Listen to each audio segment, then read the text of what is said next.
Buenas noches, hermanos, que la paz del Señor sea con cada uno de ustedes. Bendito es el nombre del Señor. Gloria al Señor, que podemos continuar con esta muy importante enseñanza.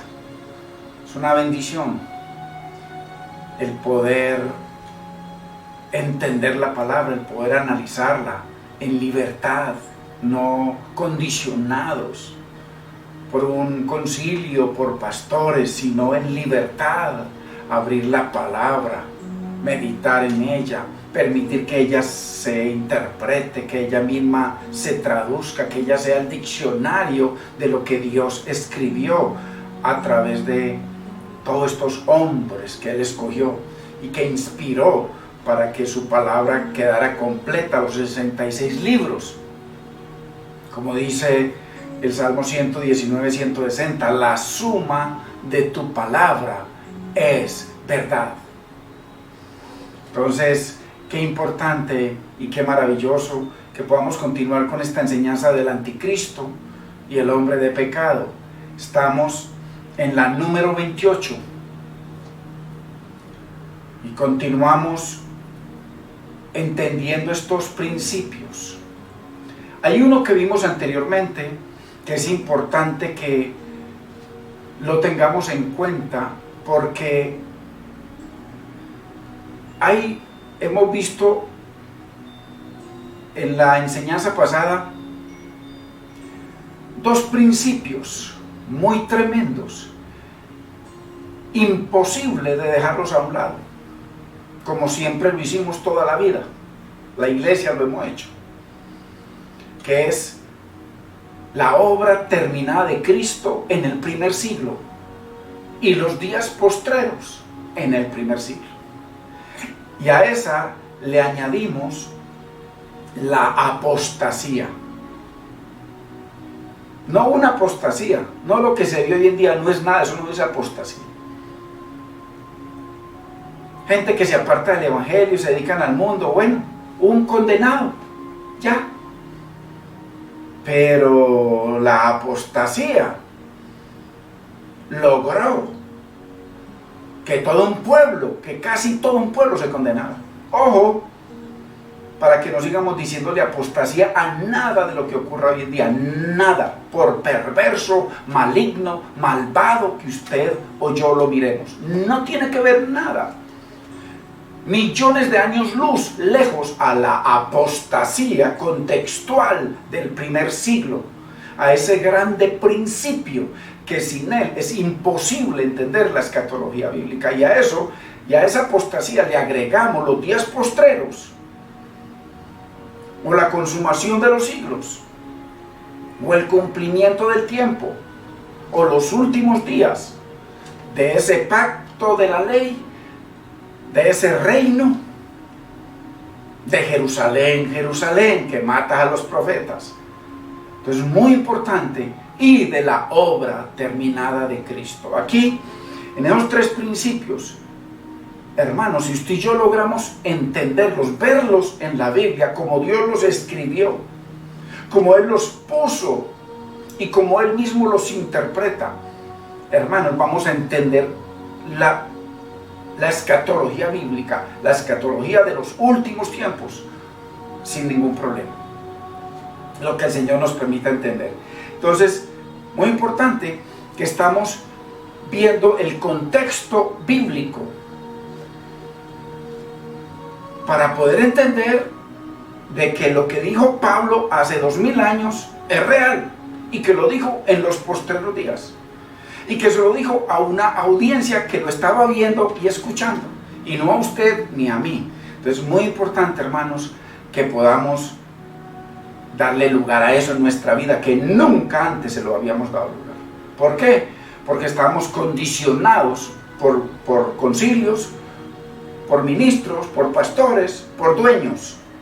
Ahora estamos en la libertad de poder coger el libro y abrirlo, y que Dios nos ayude a que dejemos que Él se interprete, porque los que lo hemos condicionado somos nosotros, que tenemos libertad en el Señor. Entonces, muy importante, hermanos, estamos en la enseñanza número 28, sobre el anticristo y el hombre de pecado. Y leemos en el nombre del Padre, de nuestro amado Señor y Salvador Jesucristo y de su Santo Espíritu. Segunda de Tesalonicenses capítulo 2 verso 3. Nadie os engañe en ninguna manera. Ninguna. Hay que ponerle atención a la palabra. Porque no vendrá, viene del verso 1, no vendrá el Señor sin que antes venga la apostasía. O sea que esta venida del Señor, que termina en un juicio de destrucción para un hombre de pecado, verso 8. Si usted se adelanta al verso 8 lo va a ver. Entonces no vendrá el Señor, sino que antes venga la apostasía. O sea, la apostasía se tenía que presentar. Tremendo, la apostasía. Porque, como les acabo de decir, en la apostasía de hoy en día, supongamos que un predicador que tenga miles o cientos de miles de personas, de pronto que lleve a todo el mundo a apostasía, que es muy difícil, porque no todo el mundo es bobo, pero que lleve muchos miles a la apostasía. A lo mejor más adelante se dan cuenta y se arrepienten. El pastor ese, si sigue así, se condena, si no se arrepiente. Pero a la apostasía que estamos viendo acá, y como esto es un estudio, por eso paro,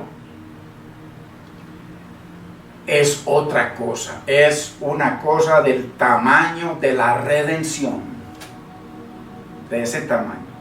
Se opuso a Dios, se opuso a los propósitos de Dios, se opuso al Hijo de Dios, se opuso a la palabra que salió de la boca de Dios, se opuso al Espíritu Santo de Dios, se opuso a los profetas, se opuso a los apóstoles, se opuso a los discípulos, se opuso a que el pueblo, a que los gentiles fueran salvos. Dios mío, y nunca agradó a Dios. Y podría seguir con la lista interminable de esa apostasía, porque hoy en día lo que se habla es de apostasía en los púlpitos, pero ya usted entiende que si no estudiamos la palabra vamos a seguir creyendo todas esas insensateces con relación a lo que la Biblia nos dice. Eso no es real. Entonces, no vendrá el Señor sin que antes venga la apostasía. Entonces tenía que venir la apostasía. Y en el verso 8 el Señor termina diciendo que Él va a coger a ese hombre de pecado, no diablo de pecado, sino hombre de pecado, o lo que ese hombre de pecado represente, y dice que lo va a matar con el espíritu de su boca, la palabra. Con la palabra lo iba a matar, y que lo iba a destruir con el resplandor de su venida. Pero eso tiene un contexto, estamos viendo contexto. Y para poder llevarles el contexto de todo eso necesitamos muchísimas enseñanzas, muchísimas. Porque es verso por verso, a prueba de cualquier otra cosa, verso por verso. Entonces, hasta que venga la apostasía, esa que hace manifestar a un hombre de pecado, que es un anti-Dios, que fue un anti-Jesucristo, que es un anti-apóstoles, que es un anti-reino de Dios, que es un anti-templo de Dios, que es un anti-evangelio de Dios, que es un anti-nombre de Dios. Les ordeno que no sigan predicando más en esa fe, ni en ese nombre. Ojo,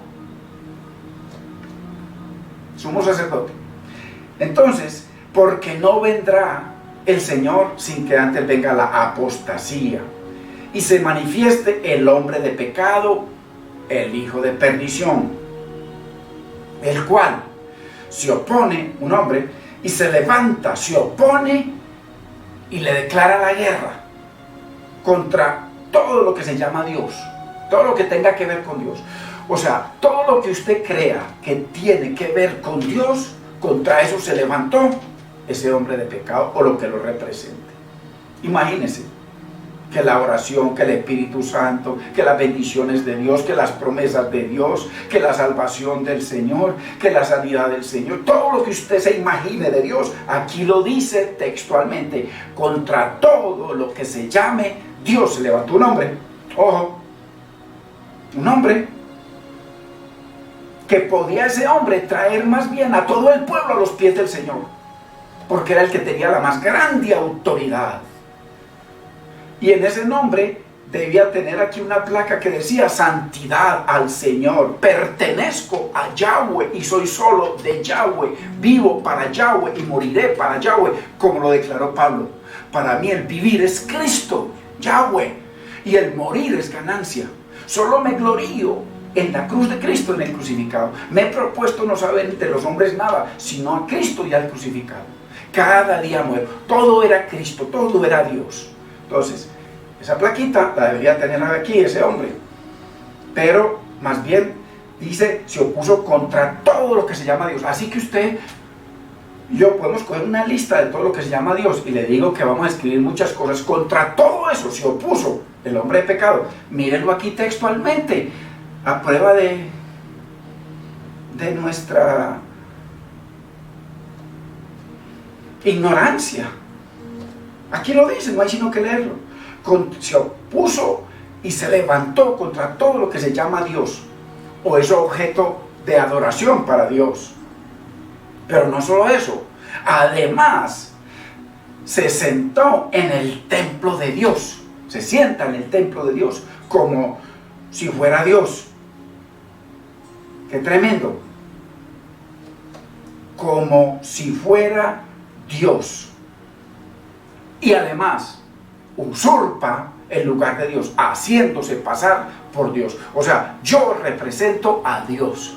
Todo lo que usted tenga que ver, usted pueblo, todo lo que quieran saber con Dios, acuérdese que hay un intercesor.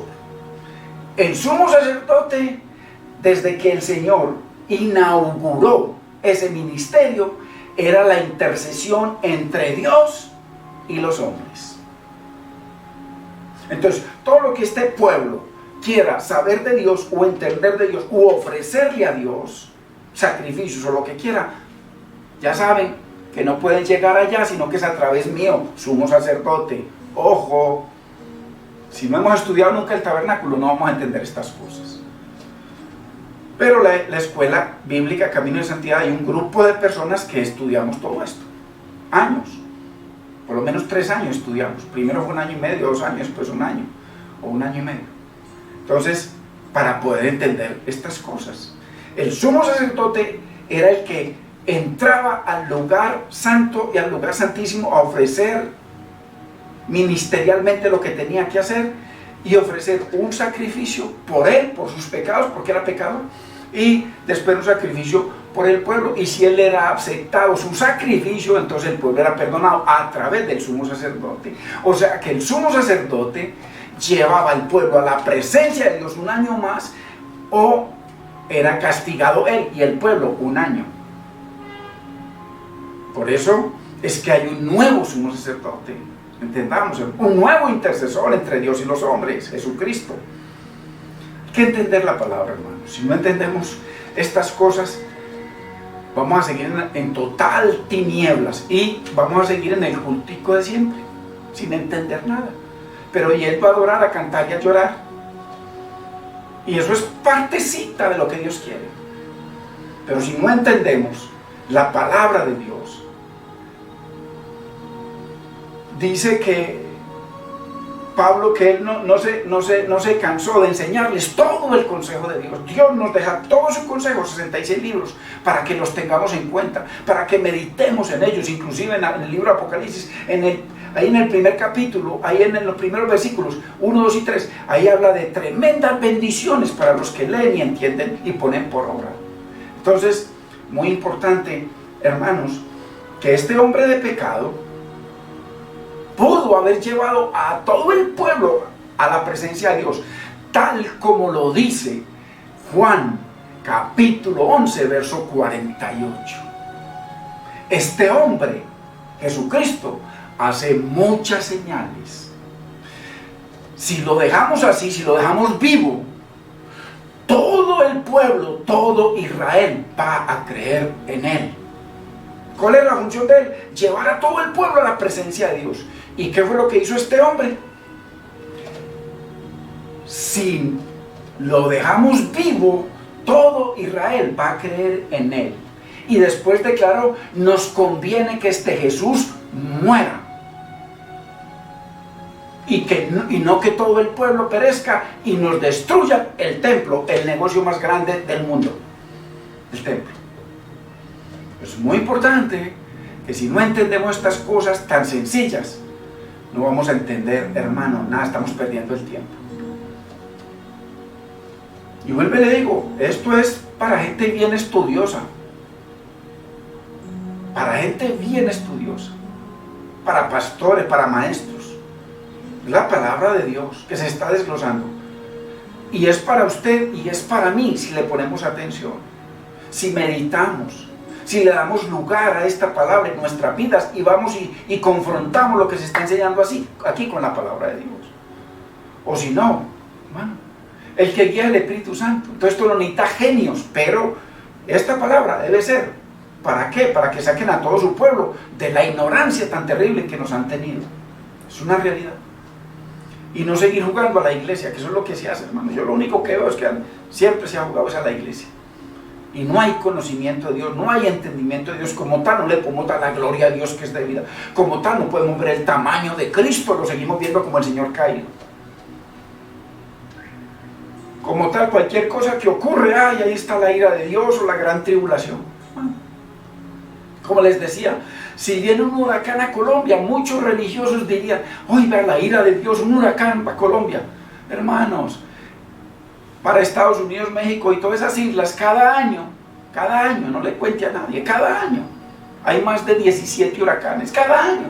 O sea que cada año se derrama la ira de Dios 17 veces. Nada que ver, hermano, nada que ver. Nada que ver. Fuera de los ciclones y todo lo que hay para Japón, que son cantidades y para toda parte. No, la naturaleza funciona en formas para limpiarse, para funcionar bien. Todo eso es parte del orden de Dios. Y por supuesto que se han acelerado mucho por la contaminación del aire, por la contaminación, hermano, del espacio, de todo.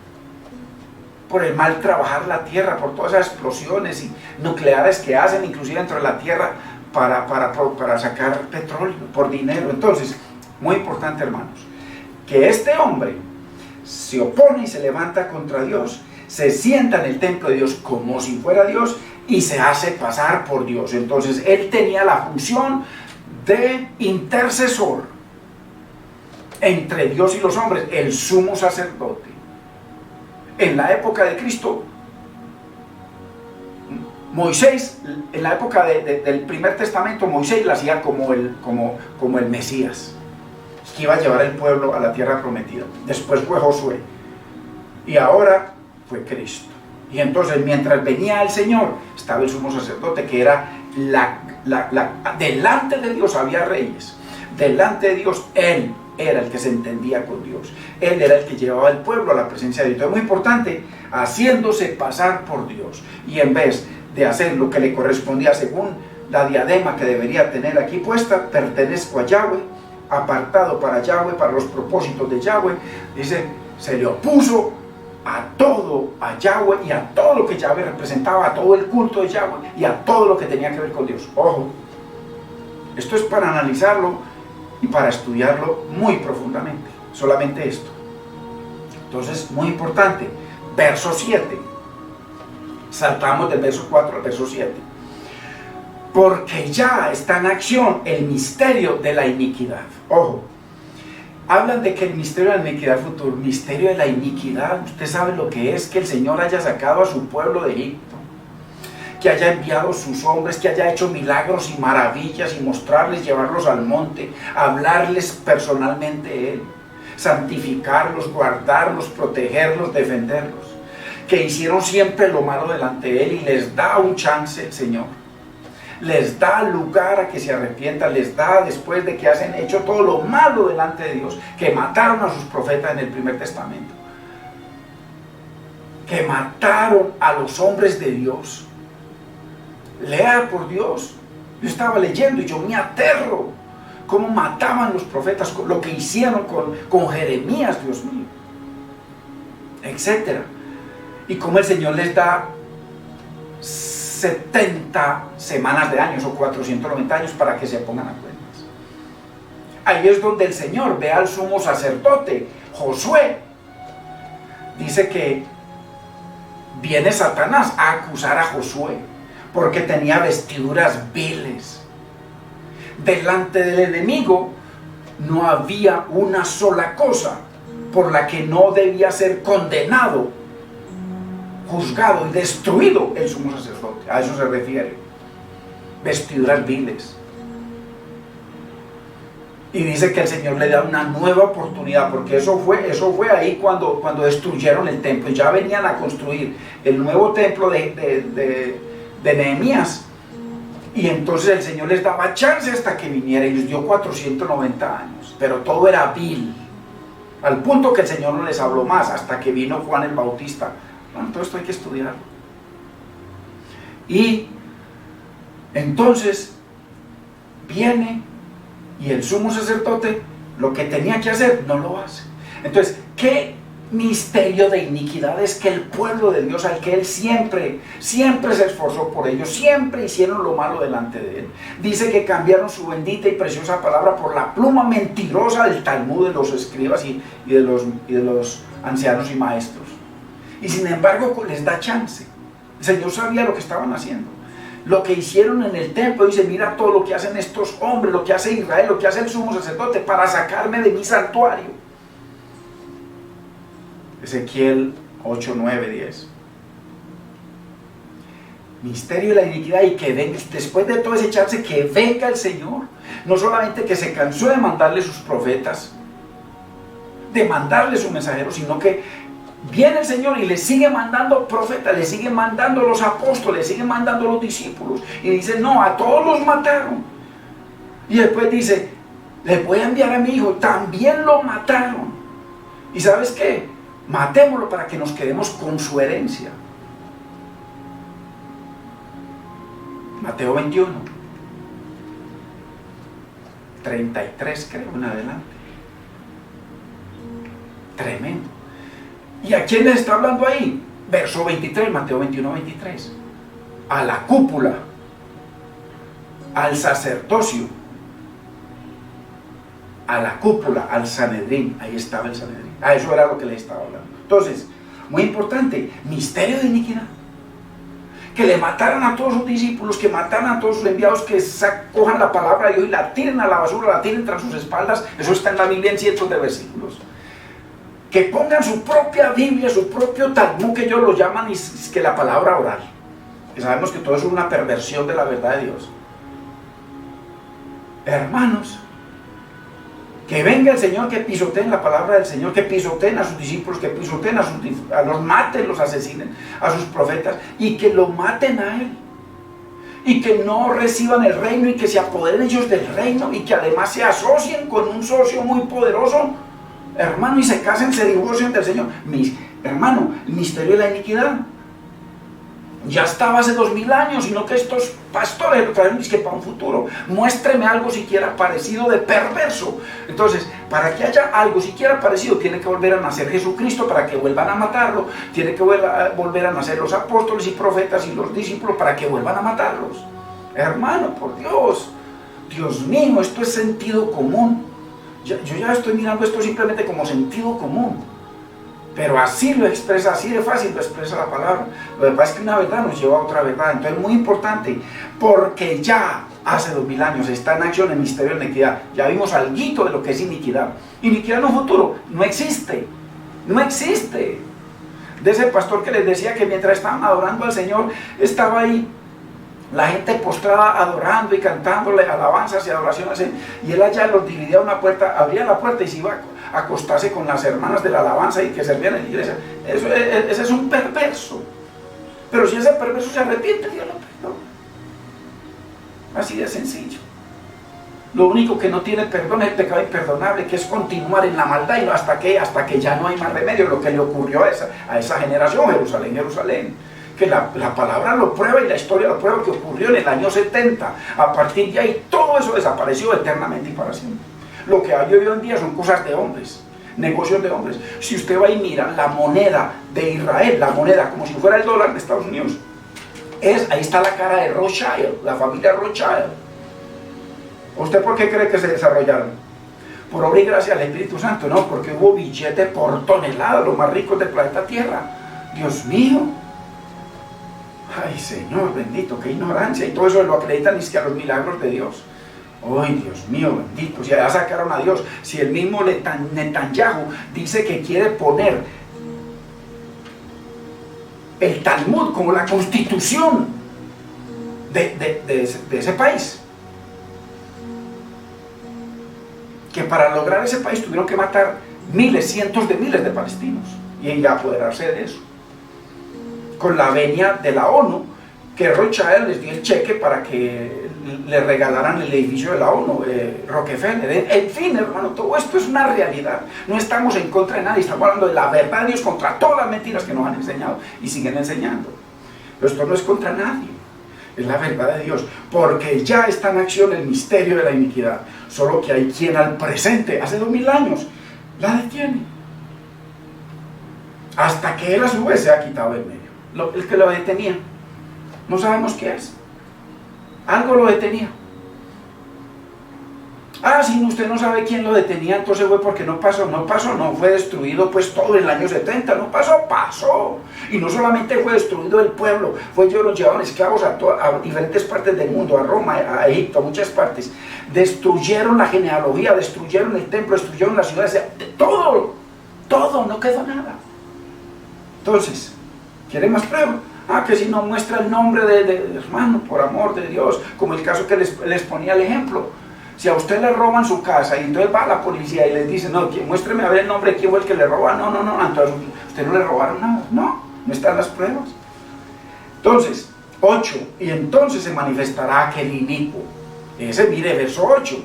El hombre de pecado es el mismo inicuo que se opone a Dios, que se le declaró la guerra a Dios, que se opuso a todo lo que tiene que ver con Dios, que se sentó en el templo de Dios, que se apoderó del templo de Dios como si fuera Dios, y que además se opuso a que todo Israel viniera a los pies del Mesías. Todo eso está ahí verso por verso, ya los he mencionado yo muchas veces.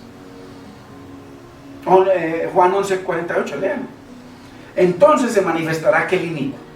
Ahí, o sea, se hará visible a los ojos de todo el mundo, a quien el Señor matará con el espíritu de su boca y destruirá con el resplandor de su venida.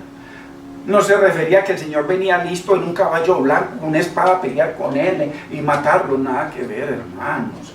Dios simplemente sentado en su trono, sopla y ya, todo ocurre. Eso es lo que pasó, y eso es lo que pasó en el Primer Testamento muchas veces, que lo vamos a ver en las próximas enseñanzas. Hermanos, por amor de Dios, muy importante. Entonces, seguimos meditando en el contexto bíblico. Esto me gusta, porque es contexto bíblico, no es lo que dice aquella escuela, ni aquella escuela, ni aquella escuela. Son una bendición estudiarlas, sí, maravillosa. La sustancia que yo le he sacado a lo que he estudiado, que no ha sido mucho, pero en relación a mucha gente ha sido demasiado exagerado. Es una belleza, es una bendición ver los pensamientos, ver cómo muestran ellos la Biblia y a la manera en que la muestran, y enseguida venir a la Biblia para ver, uy, sí, tiene toda la razón en todo esto, entonces ahí aprendemos, y todo esto es real, pero en esto no. Entonces, gloria a Dios, cogemos lo bueno y desechamos lo que no es bueno, o lo que no es bíblico, eso es todo. Pero son una grande bendición las escuelas bíblicas, cada una, todas están llenas de bendición. Entonces, seguimos meditando en el contexto bíblico. Y nuevamente, no podemos armar teologías o interpretaciones privadas, independientes del contexto bíblico, hermanos. ¿Qué es lo que estamos estudiando? Contexto bíblico. Usted ve todo lo que hemos estudiado, todo es pasado por la Biblia. Y a prueba de errores. Por eso yo le he dicho, hermano, si usted ve algún error, alguna cosa, escríbame, me llama, ahí está el teléfono también. Me puede llamar por WhatsApp, ponerme un mensaje y ya lo miramos. Entonces, no podemos armar interpretaciones privadas, independientes del contexto bíblico, ni de los principios de la hermenéutica, hermano. Hombres que se han quemado las pestañas por cientos de años, estudiando el contexto bíblico, estudiando y tratando de separar y armar unos principios para la interpretación. Y esos principios están, cuando usted estudia teología, todos esos principios están ahí. Principios para poder estudiar la Biblia, y nosotros como la hemos estudiado siempre, así como está. Y entonces vienen a hablarnos de hermenéutica y los criticamos y les damos nombres raros y homilética y todo lo que tiene que ver con el estudio teológico. Hermano, pero es necesario para poder entender la palabra y no quedar como ignorantes. Entonces, y además, no, ignorantes es lo de menos. Hay gente que siempre sabe más que uno, o sea, que uno es ignorante al lado de ellos. No, en error. Lo importante no es ser ignorante o no, en error. Entonces, muy importante, porque hay unas leyes. Hay leyes en la hermenéutica. Una de esas es que hay que ir al fundamento de la audiencia, la relevancia, la importancia de la audiencia a la que él está hablando. Entonces vamos a ver, y ahí ya hacemos separación.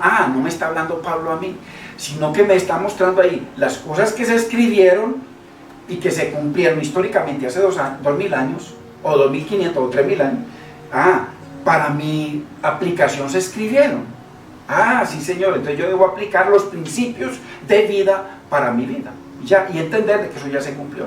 Entonces, relevancia de la audiencia. Ese es uno de los principios más importantes de la hermenéutica o la interpretación de la Biblia o de cualquier otro libro. Pablo le está hablando aquí a gente hace 2000 años. Discúlpeme que le recalquen esto, porque como esto no se enseña en las iglesias, no se enseña, a no ser que estudien teología. Entonces, muy importante que lo tengamos en cuenta y que lo aprendamos y lo anotemos. Otro principio. Entonces, mire que ese principio siempre lo violamos. Yo siempre creí, hermano, no le echo la culpa a usted.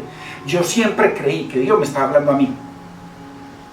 Y Dios sí me está hablando a mí y a usted por aplicación, principios de vida, principios de su constitución para nuestra vida, la constitución del reino. Entonces, para nuestra vida como principio, o aplicación, pero como cumplimiento histórico y profético, hay un pueblo al que le está hablando y le está escuchando y lo está mirando, y en el que se cumplió todo eso.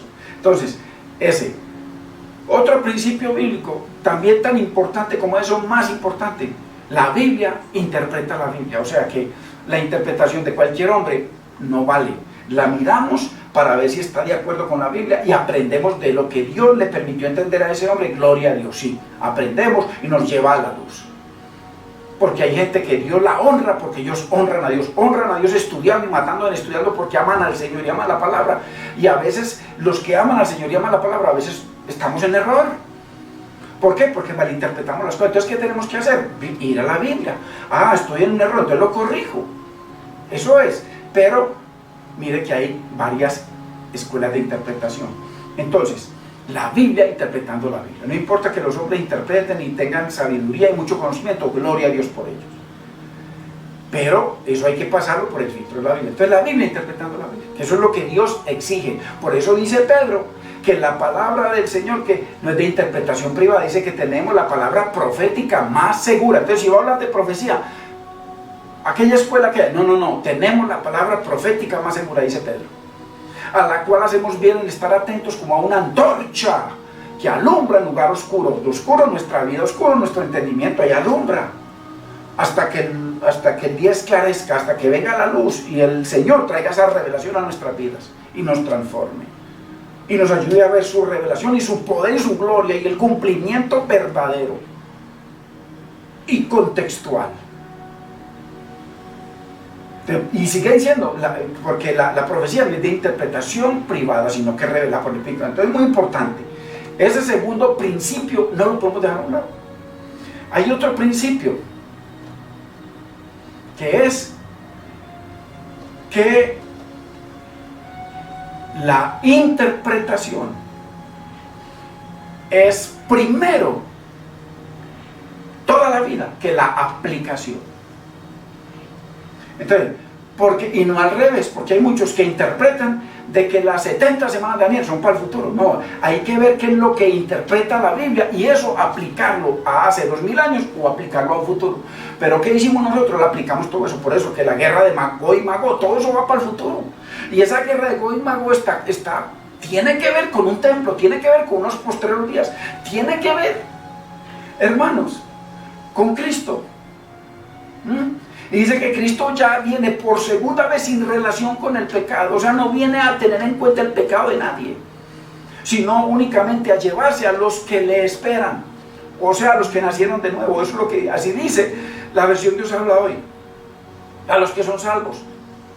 La versión sencilla también dice que el Señor viene por gente que nació de nuevo a llevárselos eternamente. Eso es lo que traduce. Entonces, ¿cómo van a aplicarle una guerra de Gog y Magog donde el Señor dice que viene sin relación con el pecado? Ay, hermanos, etcétera. Entonces, ese principio habla de que primero que la aplicación de la profecía es la interpretación, y la interpretación la tiene que hacer la Biblia contextualmente. Entonces, sí ven, y hay otras reglas. Entonces, muy importante, toda la escatología que tiene que ver con Cristo. Si metemos a Cristo, ¿ok? O sea, toda la escatología que tiene que ver con Cristo, que tiene que ver con el hombre de pecado, que tiene que ver con un anticristo, está totalmente amalgamada, ligada, pegada, depende 100% de la obra terminada de Cristo y de los postreros días. Y de una apostasía. Todo eso está ligado, eso es inseparable. O sea, no se puede que levantarle la apostasía y llevársela para un lado, imposible, se cae todo. Que llevarse al Señor para un lado, se cae todo. Que llevarse los postreros días para otro lado, se cae todo. Todo eso es una unidad perfecta, no se puede separar nada. Si usted logra entender esto, hermano, se va a ir como deslizado en mantequilla para entender todo lo que vamos a estudiar. Mantequilla, en bajada y en mantequilla, imagínense, y no en subida, hermano, como empujando un bus en subida, un bus que está sin motor. Imagínense cuando llegamos allá, así hemos estado haciendo nosotros, empujando una tractomula en subida por una de esas lomas, hermano, de la variante. Ahí la estamos empujando, que llegando a Apocalipsis, nunca nos va a aplastar esa jaula, y ya aplastó a muchos. A mí me tenía súper aplastado. Entonces, hermanos, toda la escatología que tiene que ver con Cristo, el hombre de pecado, tiene que ver, hermano, está ligada a la apostasía, a la obra terminada de Cristo y a los posteriores días. No saquemos eso de ahí. Esto anótenlo, téngalo en cuenta siempre. Y si usted cree que se puede separar, por favor escríbame, hermanos. Es que no le dé vergüenza, no le dé miedo. Vamos a estudiar. De pronto usted tiene razón, hermano, gloria a Dios. Y si no, gloria a Dios, usted va a entender algo y vamos a entender algo. Entonces, aquí, hermano, no hay sábelo todo. Aquí estamos estudiando. Y estamos estudiando para entender la palabra. Gloria a Dios. Entonces, muy importante. Es por eso que tanto Cristo, como el hombre de pecado, como el anticristo, la Biblia, hermano, las escuelas de interpretación, la preterista lo ubica todo, y la destrucción del mundo, y la salvación de todo, y la resurrección, que ya es que resucitamos todos, en el año 70. Pero hay otra que dice que es para el milenio, hay otra que dice, hermano, cada una. Entonces, por eso tanto, el hombre de pecado, el anticristo, el cuerno pequeño, todas esas cosas, a Cristo, la Biblia los ubica en el primer siglo, en los postreros días. Es muy importante, viendo contexto. Así que si no ubicamos estos dos principios más la apostasía, es la apostasía, hermano, es de aquí al cielo, así de grande, para compararla con pecados de cualquiera hoy en día. No importa los pecados que cometen, nada que ver, porque esa apostasía fue contra Dios y fue contra Cristo vivo, fue contra los apóstoles vivos, fue contra los profetas vivos, contra los discípulos vivos, contra la iglesia viva, contra el reino que se estableció hace 2000 años. Imposible. Todo esto son cuenticos. Hay gente que se va a condenar, sí, si no se arrepiente. Entonces, muy importante, si no ubicamos estos principios, estos tres, la apostasía, la obra terminada, finiquitada, cumplida, consumada de Cristo, y los postreros días, hermanos, en el primer siglo, o donde la Biblia los ubica, nuestra escatología está en tinieblas. En tinieblas. Al no usar contextualmente la Biblia o el contexto bíblico, cualquier interpretación sobre el hombre de pecado, la abominación es otra cosa, todo eso depende del templo, la abominación depende del templo, la abominación, hermano, depende de los posteriores días. Todo eso no dice Daniel que todo esto es necesario que le suceda a tu pueblo en los posteriores días. Todo es por los posteriores días. Los juicios, todo posteriores días. ¿Pero de qué? ¿De qué? De unos reinos. Muy importante, enseguida vamos a algo. De unos reinos. Juicio contra unos reinos. Muy importante. Cosas que nunca la habíamos tenido en cuenta. Algunas sí, pero la más importante, no. Entonces, no tiene ningún sustento si no usamos el contexto bíblico tal cual como la Biblia lo enseña y lo ubica contextualmente. No tiene sentido. Nos vamos a dejar engañando y siendo engañados, porque si usted tiene ese engaño o yo tenemos ese engaño, a cualquiera nos pregunte le vamos a enseñar ese engaño que nos enseñaron, engañados y siendo engañados, y nunca terminamos de aprender cómo nos acusa la Biblia. Entonces, los postreros días son clave para la escatología bíblica, igual que la obra terminada de Cristo, e igual que la apostasía. Si separamos eso uno del otro, tinieblas, como hemos estado hasta ahora. Todo eso está profetizado para el primer siglo. Y además, para la venida, todo eso tiene que ver, ese mismo tres principios tienen que ver con la llegada de Silo. Ojo, Génesis 49:10, con la llegada del profeta, Deuteronomio 18:18 o 15-20, con la llegada del nuevo Israel, Isaías 49:3, a cumplir todos esos propósitos del verso 4 al 6, específicamente el 6. Entonces, todo esto, hermano, estaba ligado para los postreros días, hermano y hermana. Por amor de Dios, entendamos esto. ¿Y para qué? Para establecer un reino. A eso vino el Señor, a establecer la teocracia, a nuevamente entronar a Dios sobre nuestras vidas.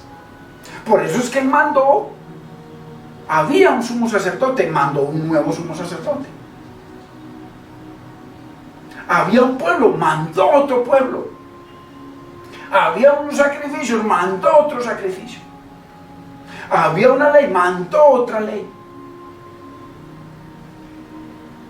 Hermanos, todo nuevo.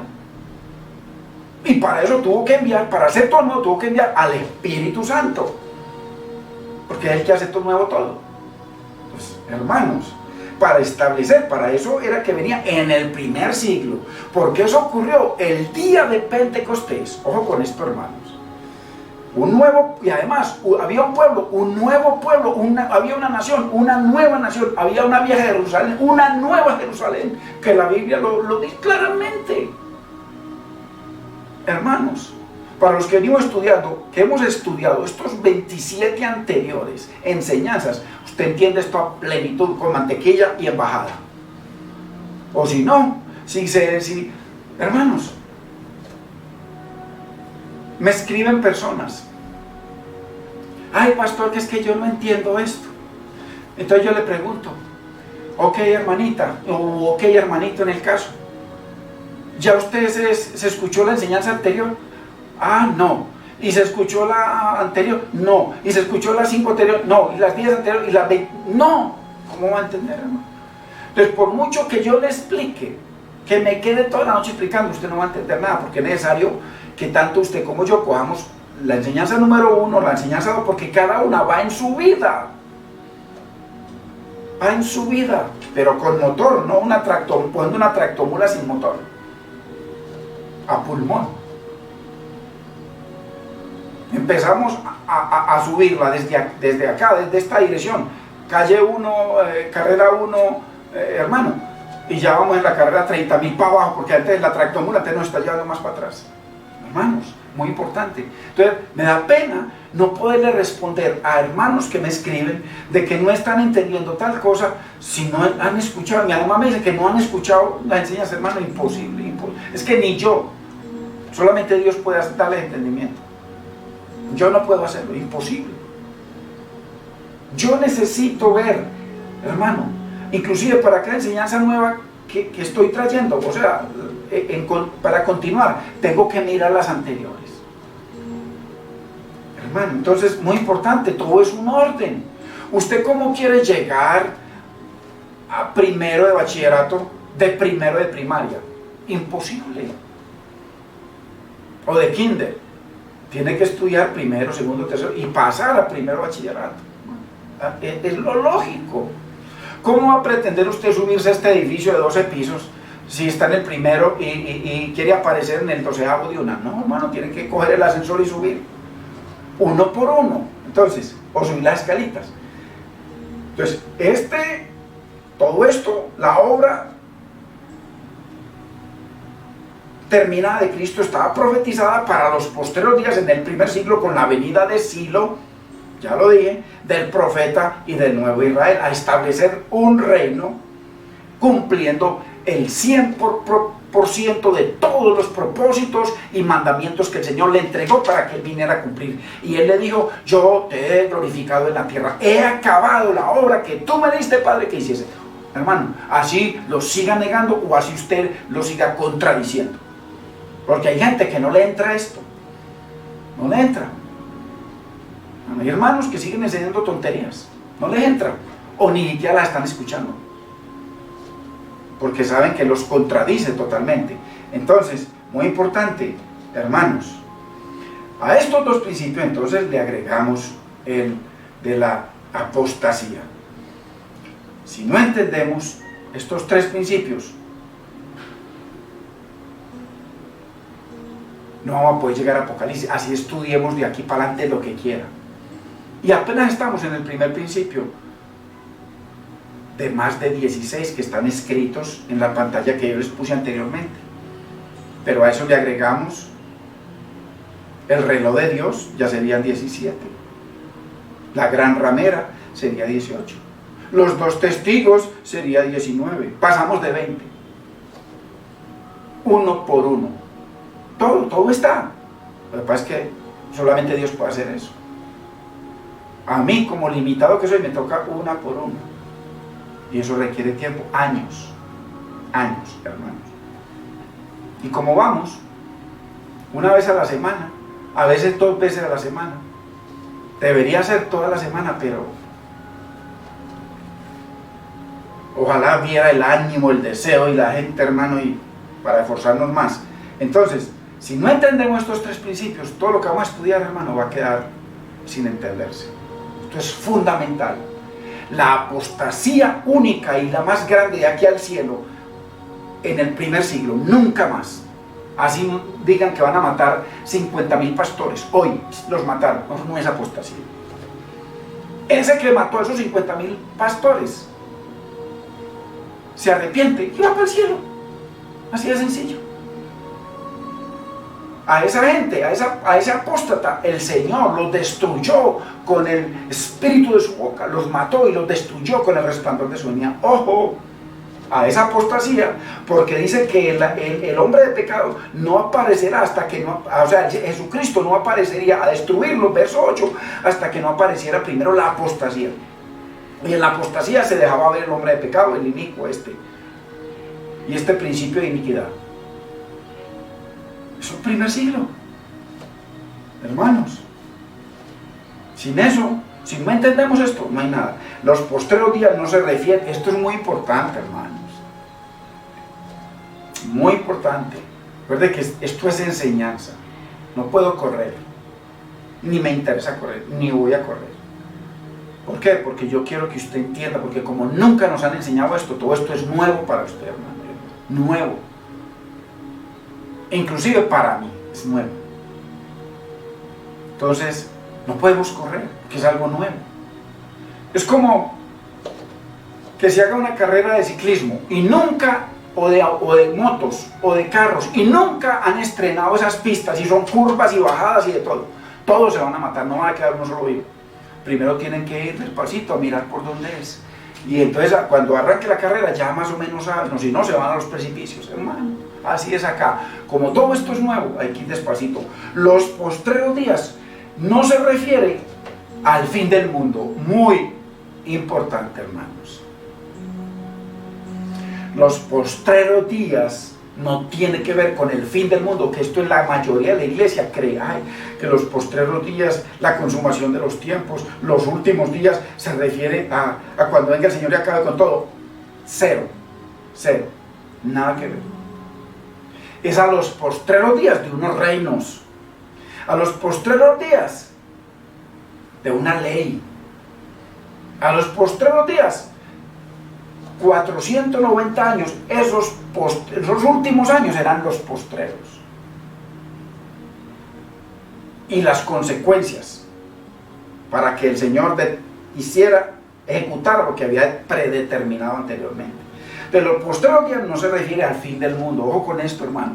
Ni se refiere los postreros días a la segunda venida de Cristo, nada que ver. Ya vimos la semana pasada, hermano, cómo el Señor define claramente, la Biblia define los postreros días. Así como el Señor le dijo a las 10 tribus perdidas que estaban ahí, varones piadosos, judíos, varones piadosos de todas las naciones bajo el cielo, Hechos capítulo 2, verso 5, les dijo, nosotros no estamos borrachos, todo lo que profetizó Joel, que en los postreros días, hace 2000 años, ojo con eso. Y les di varios versículos, puedo dar más.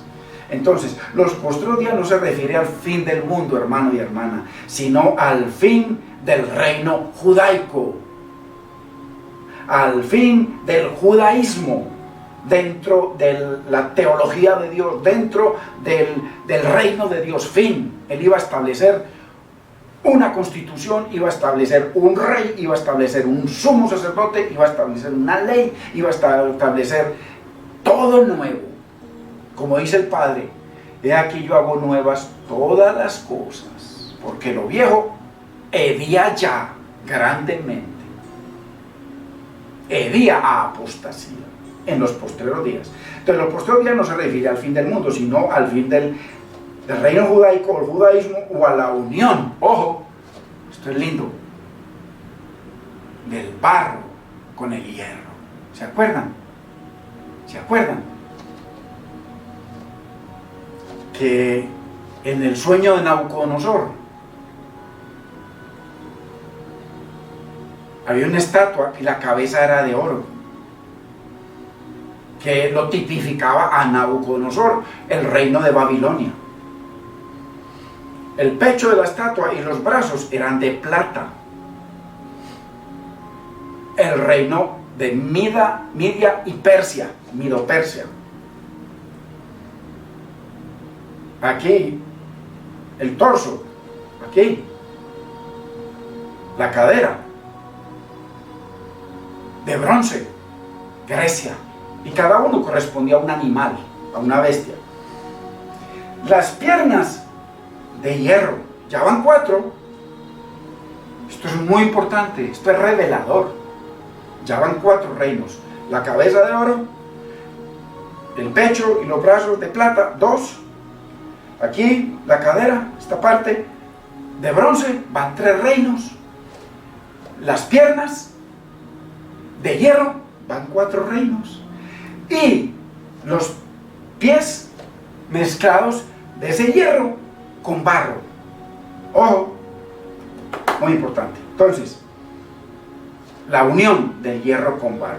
Ojo, mire El contexto, estamos mirando contexto. Daniel 2:44. Miremos, hermanos. Y en los días de estos reyes, ya lo acabo de mencionar, Babilonia, Medo-Persia, Grecia, Roma, y la mezcla, o la unión, o el matrimonio entre el barro y el hierro, que no se unían. ¿Por qué? Porque el hierro era antidios. Tenían dioses mitológicos, no sabían nada del Dios del cielo, de Yahweh. Pero el otro con el que se unió, sí, tenía un Dios, aunque lo pisotearon todo el tiempo, y tenía una constitución de reino, aunque lo pisotearon. Entonces la unión del hierro con el barro, que fueron unas provincias, y una de ellas fue Judea. Judea, sumo sacerdote, se unió con Roma. Ojo, hierro con barro, que aunque se unen, imposible. ¿Cuál fue la provincia que más atacó a Roma y más daño le hizo a Roma? Judá, Judea, Jerusalén, Jerusalén. Porque después decide el hierro vengarse del barro. Hermanos, ojo, esto es tremendo. Esto es tremendo. Y el barro tenía que ver el hierro únicamente con Roma. Y Roma se constituyó en un reino. ¿Cuándo? Cuando atacó y se adueñó de diferentes países y los llamó provincias. Y ahí se unió el hierro que eran ellos, un orden perfecto, todos eran romanos y se unieron con las provincias y les daban ciudadanía. Y los defendían y los apoyaban a cambio de paz, a cambio de dinero, a cambio de sometimiento, a cambio con Judea de que ellos nombraron al sumo sacerdote. ¿No sabía usted que el que nombraba al sumo sacerdote de Israel era Roma? Era César. Matrimonio total, unión. Entonces, muy importante, miremos en contexto. Yo sé que esto es la primera vez que usted lo escucha en su vida. Miremos en contexto. Daniel 2:44. Y en los días de estos reyes, ya les mencioné. Y ¿sabe qué es lo más increíble?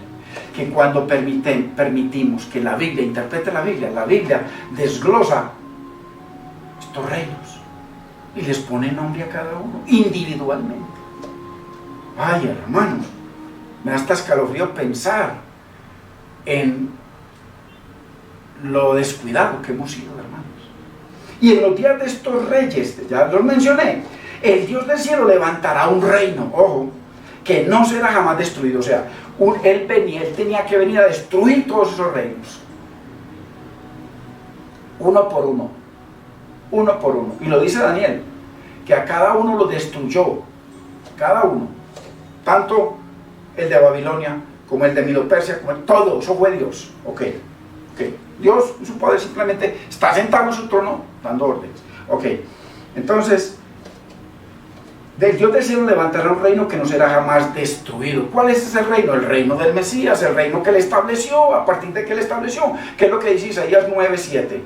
Porque un niño nos es nacido, niño, ojo, no el anciano, no miles de años después, un niño, un bebé nos es nacido, hijo nos es dado, y el principado, venía ese niño con el principado sobre su hombro. Esa era la promesa que Dios le dio a David, y David se lo reclama a través de Pedro en Hechos 2:29. Léalo por favor, 29, 30, 31, léalo.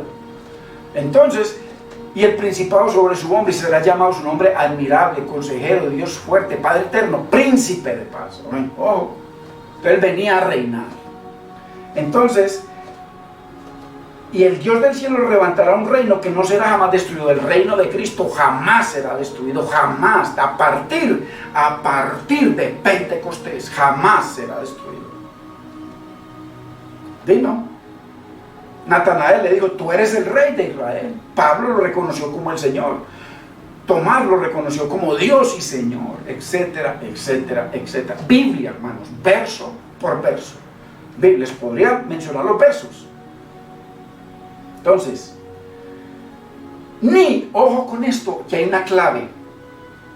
Meditar en la palabra trae revelación, o trae, llamémoslo entendimiento, para que aquí no hay ninguna nueva, nada, esto es nuevo, revelación. Todo está en la Biblia, sino que nosotros siempre nos acostumbramos a que nos den teterito, 20 años en la iglesia, mami, papi. Hay algunos que lo llaman padre el teterito. Tome pues, mijito, pero tráigame la platica. Ok, papi, ok, papá, ok, padre. Hermanos, qué vergüenza. Y no hay nueva revelación, está todo escrito. Mire que lo estamos leyendo, lo que usted siempre había visto, pero nunca había visto esto. Que la Biblia lo lee claramente: barro unido con hierro. Ni será el reino, ojo, ¿por qué Dios hace esta aclaración? Ni será el reino dejado a otro pueblo. ¿Por qué? Usted y yo saben por qué. ¿A qué reino se refiere Dios aquí que le había dejado Dios el reino, o a qué pueblo? Ni será el reino dejado a otro pueblo. ¿A qué pueblo Dios le había dejado el reino desde Sinaí? ¿A qué pueblo? Jerusalén, Jerusalén.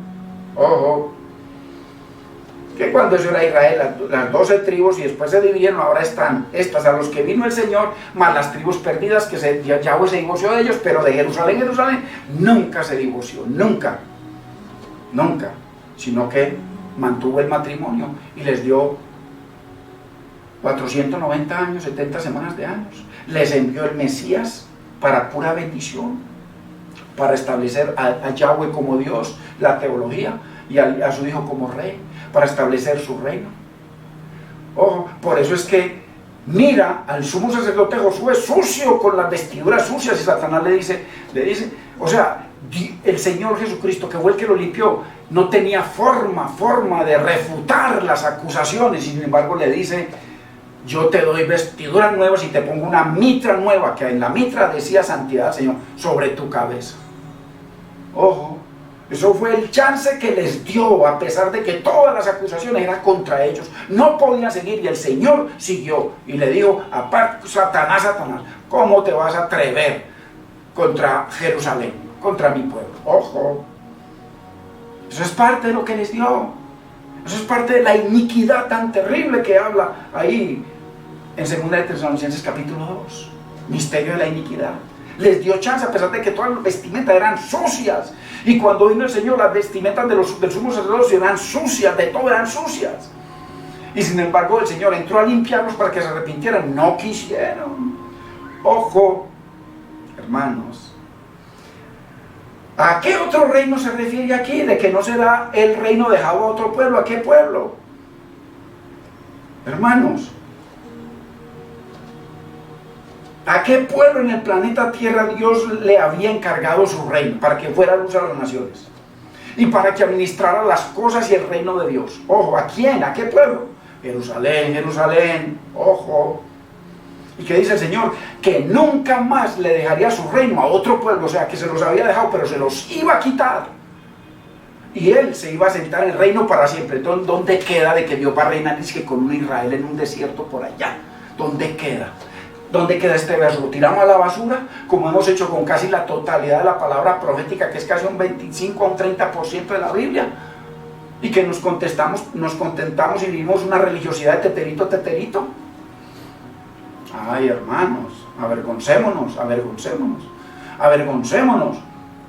Yo conozco personas, yo tengo amigos que tienen 3 carreras. 3 carreras en 15 años. La gente lleva 40 años en la iglesia, y qué ignorancia tan absoluta de la Biblia. Pura religiosidad, puras lagrimitas y besitos.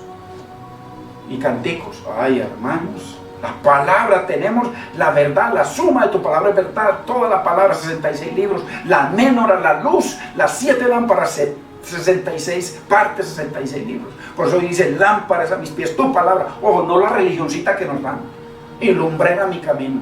Puras tinieblas escatológicas, pura, absoluta. Entonces, ¿a qué pueblo? En la tierra Dios le había encargado su reino para administrar las cosas de Dios. ¿A qué? A Israel. Ahora, si no lo cree, mire qué hermosura, mire la Biblia, cómo interpreta la Biblia, hermano, por favor. Abra su Biblia en Mateo 21, verso 43, mire, Mire a ver si es que estamos hablando de exageraciones o si es la Biblia interpretando la Biblia, hermano y hermana.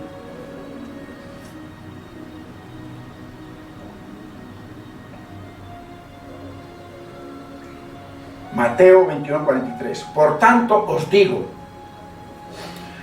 como la Biblia es una unidad perfecta, lo que el Señor muestra y declara en Daniel capítulo 2, usted lee todo el capítulo, y menciona 5 materiales, no 4. Acuérdese que hablamos de 4 reinos, pero realmente eran 5 reinos. Había uno escondido en los dedos, por ahí estaban escondidos en los pies. Ese reino estaba escondidito. Por eso es que el Señor claramente en diferentes versículos mencionan los cinco materiales: oro, plata, bronce, hierro, barro. Acuérdense cuando el Señor los llamó y les dijo: no os he escogido porque vosotros seáis el pueblo más fuerte de la tierra, al contrario, sois el más pobre y más miserable pueblo de la tierra, el más débil. Por eso os escogí, para mostrar en ustedes mi gloria. Débil. Cuando vino el Señor a un pueblo débil, que se arropó al hierro, a César, se casó con César, se divorció de Yahweh, mató a sus profetas, mató a sus discípulos, mató a los apóstoles, mató al Señor, se robó el templo, usó el templo para su mercadería. Ojo, hombre de pecado. Mateo 21:43. Mire si era un reino o no era un reino. Cuando el Señor dice que establecerá un reino, hermanos, yo lo veo, el Dios del cielo levantará un reino que no será jamás destruido, nunca más será el reino dejado a otro pueblo, o sea, a Israel. Ya lo vimos. Muy importante, hermanos. Muy importante, hermanos. Entonces, a un reino, o sea que había un quinto reino, ¿sí? Lo menciona Daniel 2. Por tanto, os digo, Mateo 21:43, que el reino de Dios será quitado de vosotros. Había un quinto reino escondidito por ahí, que nunca lo han tenido en cuenta en la palabra profética, por conveniencia o no sé por qué. Por tanto, os digo, en conclusión, le hace desde el verso 33. Por favor, póngalo como tarea, léase Mateo 21 desde el verso 33, y aquí es la conclusión: que el reino de Dios será quitado de vosotros, o sea, nunca más le dejaría el reino a otro pueblo. Entonces, ¿qué van a hacer con un supuesto Israel que va a reinar con Cristo, que van a reinar ellos con Cristo paralelamente en un futuro? Ay, hermanos, todo eso es parte de la misma perversión de la palabra y de la verdad de Dios. Entonces es parte de lo mismo que les ha traído dinero por montones. Yo veo hombres, dice que el ministerio de ellos es escatológico, es que desde que nació, hay uno por ahí que dice que desde que nació el Señor lo llamó al ministerio escatológico, y por errores tras errores, perversiones tras perversiones. Ya lo he mencionado, pero no quiero mencionar más gente. Ojo. Entonces, aquí estaba escondidito. Por tanto, os digo que el reino de Dios será quitado a vosotros. O sea, que no estamos hablando de los reinos que el Señor iba a destruir. Babilonia, Medo-Persia, Grecia, Roma. Y el otro, al que profetiza el padre Jacob, y dice que el cetro no será quitado, el cetro, ni el dominio, ni el control será quitado de Israel, hasta que viniera Silo. Y cuando él viniera, a él se congregaría ya no Israel, sino todos los pueblos, ellos como parte de la humanidad. Ojo. ¿Y qué hicieron? Se opusieron a que los pueblos recibieran a Cristo. Juan 11:48, a que los judíos, la nación, recibiera a Cristo, Juan 11:48, y a que los pueblos, primera de Tesalonicenses 2:14 y 15, recibieran al Mesías. Ojo, hermanos.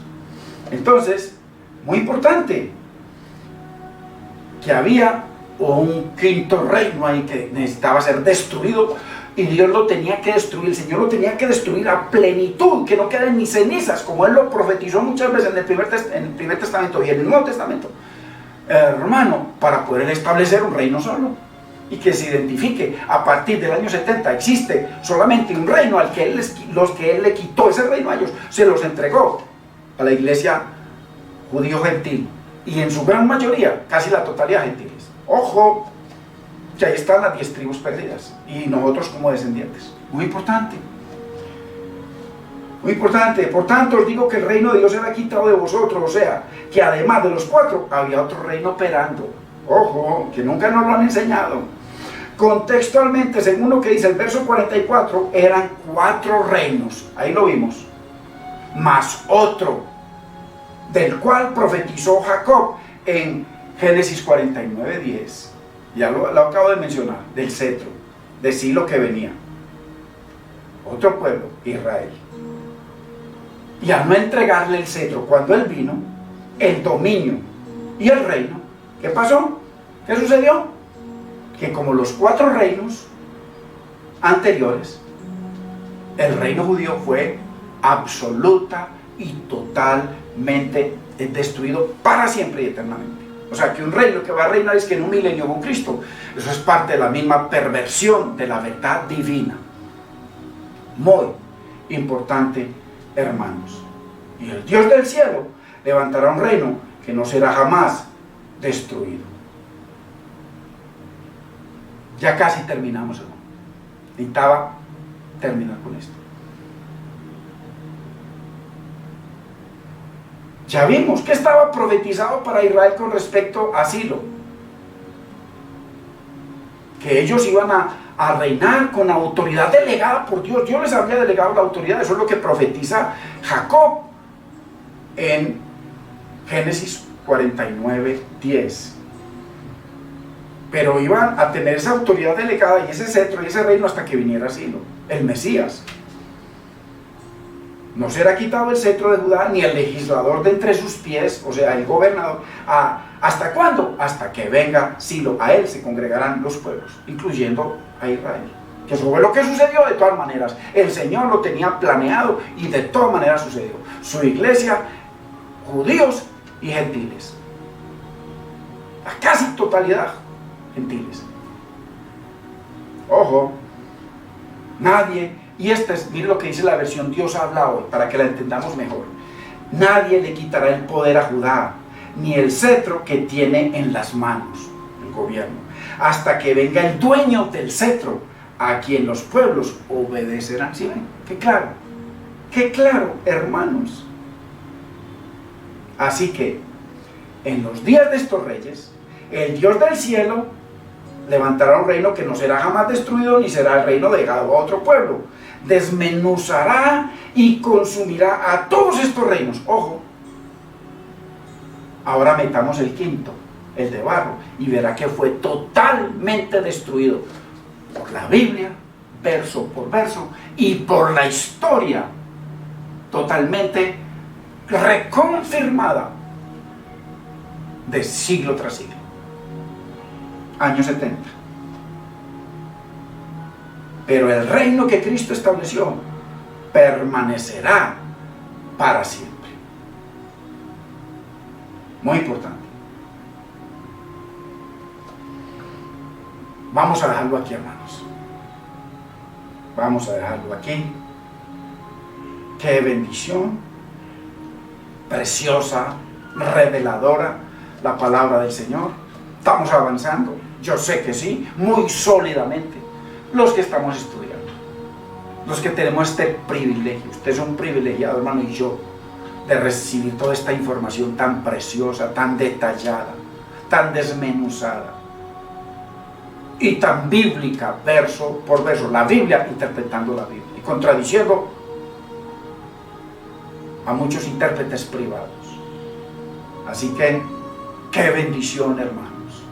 Bendito es el nombre del Señor. Hermanos, el próximo primer día de la semana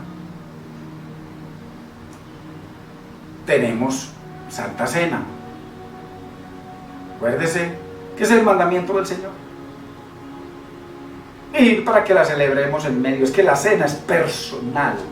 Y para celebrarla con los hermanos en grupo, y la celebramos en grupo, no importa donde estemos, seguimos siendo el grupo de Dios, la iglesia del Señor, la comunión del Señor, el reino de Dios. Yo porque esté aquí y usted porque esté allá, no dejamos de ser la iglesia del Dios vivo, el templo del Dios vivo. Así, gente piense diferente, pero está bien, está bien. Eso no nos mata ni nos quita, pero nos gozamos en la cena del Señor. Próximo primer día de la semana, con la ayuda del Señor. Así que, hermano, bendigo sus vidas. Comparta esta enseñanza. Esto por sí solo se muestra. Así sea la 28 sola, se muestra. Pero para entender la unidad hay que ver una por una. Esfuércese por estudiarla, esfuércese por anotar, hermano. Si usted valora la palabra de Dios, esto no tiene que ver conmigo. Yo simplemente expongo.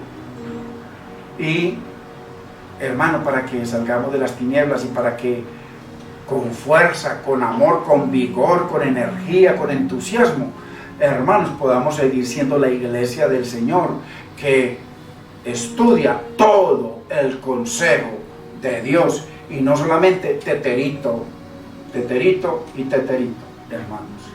Bendito es el nombre del Señor. Gracias a cada uno de ustedes, hermanos, por sus oraciones.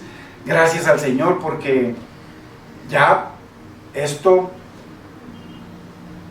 podemos salir no en libertinaje, sino con mucho cuidado a lo que es debido u obligatorio.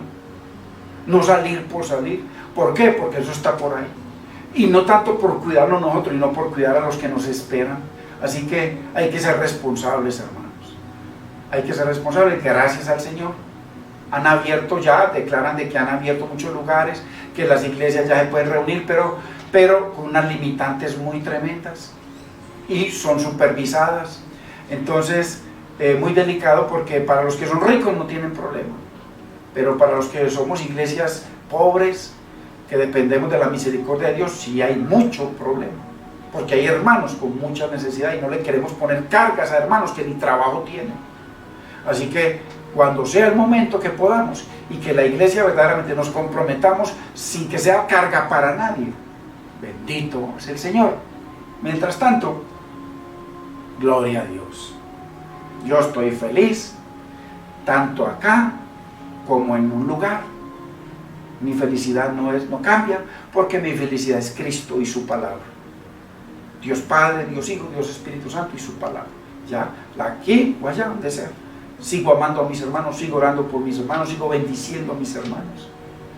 Sigo clamando por entendimiento para mis hermanos, igual que lo hago en la iglesia. Así que, gloria a Dios.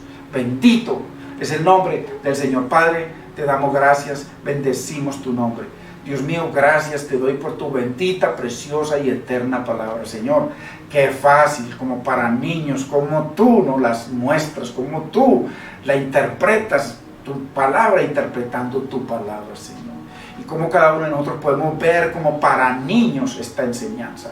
Te bendecimos y te damos la honra y la gloria, Padre, en el nombre de Cristo Jesús, Señor. Gracias, Espíritu Santo. Amén, Señor. Amén. Hermanos, que la paz del Señor sea con cada uno de ustedes. No se le olvide, comparta la bendita, preciosa y eterna palabra del Señor. La paz de Dios sea con cada uno de ustedes, hermanos.